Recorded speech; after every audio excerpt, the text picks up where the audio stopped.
तो चलिए बात कर लेते हैं कोयला घोटाले की, जिसमें कांग्रेस नेता नवीन जिंदल और पूर्व कोयला राज्य मंत्री दसारी नारायण राव समेत 15 लोगों पर धोखाधड़ी, आपराधिक साजिश और भ्रष्टाचार निरोधक कानून के तहत केस चलेगा। झारखंड के अमरकोंडा मुर्गदंगल कोल ब्लॉक आवंटन केस में दिल्ली के स्पेशल सीबीआई कोर्ट ने आज 10 लोगों और 5 कंपनियों के खिलाफ आरोप तय किए।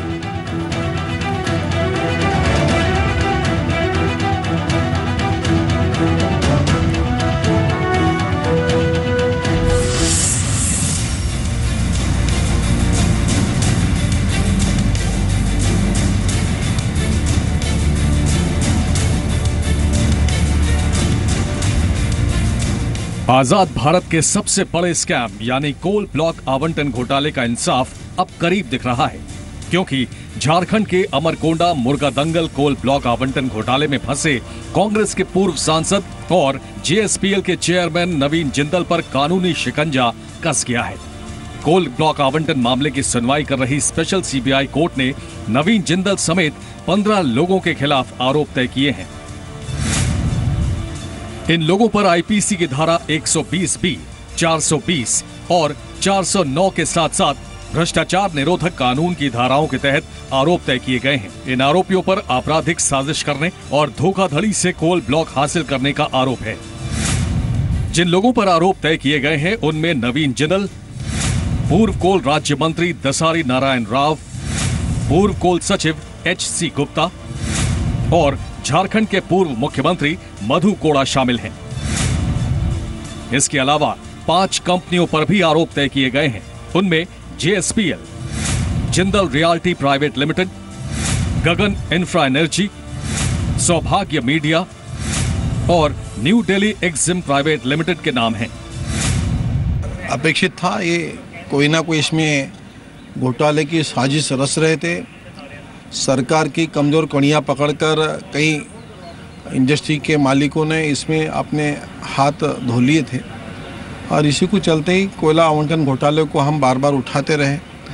आपके चैनल ने भी कभी भी मौका नहीं छोड़ा और देश के लिए हित में ही रहा है, ये साबित हुआ है। जिन जिन लोगों ने कोयले की दलाली में हाथ काले किए उनके ऊपर कार्रवाई होनी चाहिए।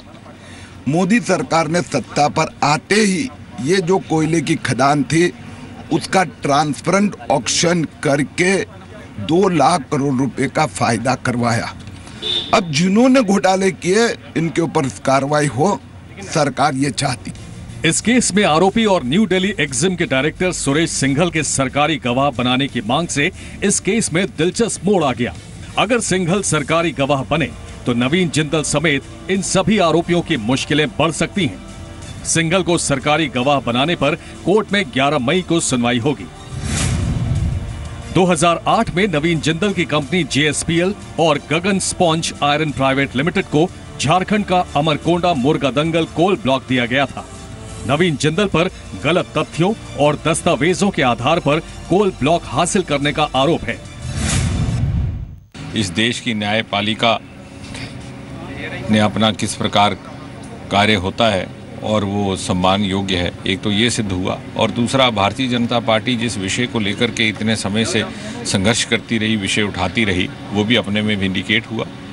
और मुझे लगता है कि देश की जनता ये सारी बात समझ रही है कि क्या सत्य है क्या झूठ। अब सवाल ये है कि जो आरोप तय हुए हैं उनसे इन आरोपियों की मुश्किल कितनी बढ़ने वाली है। तो इस पूरे मामले पर जेएसपीएल की सफाई आई है।